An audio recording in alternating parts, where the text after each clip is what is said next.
ఆ నియోజకవర్గ కాంగ్రెస్ పార్టీలో వర్గపోరు స్థానిక ఎమ్మెల్యేకు కొత్త తలనొప్పిని తెచ్చిపెడుతోందా?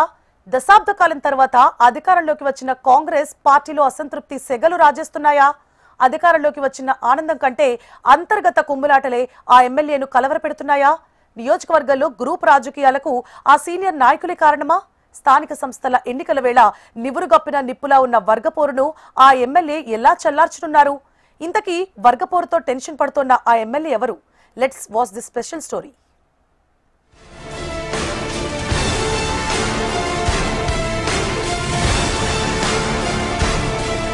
నల్గొండ జిల్లా దేవరకొండ నియోజకవర్గంలో నేనావత్ బాలునాయక్ రెండోసారి ఎమ్మెల్యేగా గెలుపొందారు.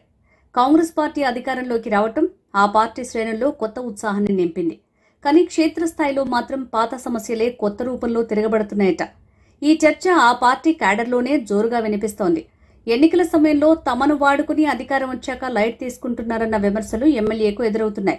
మొదటి నుంచి ఆయన వెంట తిరిగిన చందంపేట, పియ్యేపల్లి, గుడిపల్లి, దేవరకొండ మండలాల నేతలు తీవ్ర అసమ్మతితో రగిలిపోతున్నారట. చందంపేట మండలానికి చెందిన ఓ సీనియర్ నాయకుడు నల్గొండ జిల్లా కాంగ్రెస్ అధ్యక్షుడి రేసులో ఉంటే పదవి రాకుండా ఎమ్మెల్యేనే అడ్డుపడుతున్నారని గుర్రుగా ఉన్నాడట.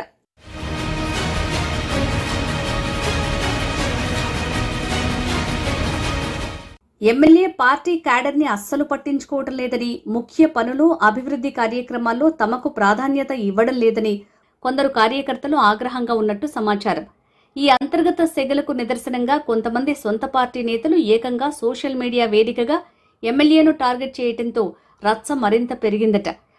పార్టీకి నష్టం చేకూర్చేలా ఎవరైనా గ్రూపు రాజకీయాలు చేస్తే సహించేది లేదని ఎమ్మెల్యే పరోక్షంగా హెచ్చరికలు జారీ చేయాల్సి వచ్చిందంటే దేవరకొండ నియోజకవర్గంలో వర్గపోరు ఏ స్థాయిలో ఉందో అర్థం చేసుకోవచ్చు.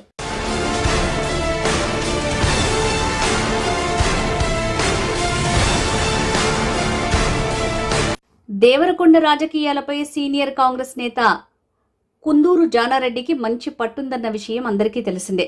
పలు సందర్భాలలో ఎమ్మెల్యే బాలునాయక్ తన రాజకీయ భవిష్యత్తుకు జానారెడ్డి కారణమని చెప్పటం ఆ ప్రాంతంలో వారిద్దరి మధ్య ఉన్న సంబంధాన్ని తెలుపుతుంది.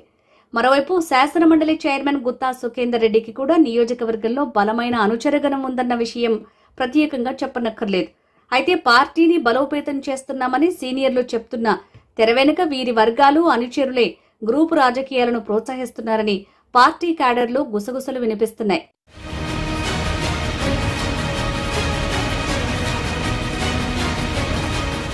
సీనియర్ల అండదండలతోనే కొంతమంది నేతలు ఎమ్మెల్యేను టార్గెట్ చేయడానికి ధైర్యం చేస్తున్నారన్న వాదన కూడా నియోజకవర్గంలో బలంగా ఉంది.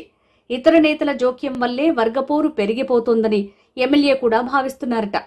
ఒకవైపు సీనియర్ల సహకారం అవసరమైతే వారి అనుచరుల ఆధిపత్య పోరుతో ఎమ్మెల్యే నలిగిపోయి ఫ్రస్ట్రేషన్కు గురవుతున్నారు అనేది నియోజకవర్గంలో వినిపిస్తున్న ప్రధాన చర్చ.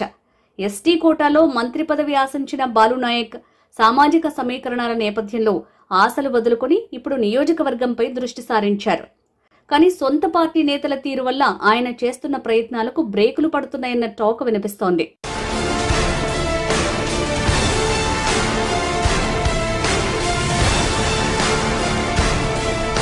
గ్రూపులను ప్రోత్సహించేవారు పార్టీని వీడాల్సిందేనని, అలాంటి వారికి పదవులు తక్కువని ఎమ్మెల్యే గట్టిగా చెప్తున్నారంటే ఈ సమస్య ఎంత తీవ్రంగా ఉందో అర్థం చేసుకోవచ్చు. మరి ఈ నివురుగప్పిన నిప్పును ఆర్పటానికి బాలునాయక్ ఎలాంటి పరిష్కారాన్ని చూపెడతారు?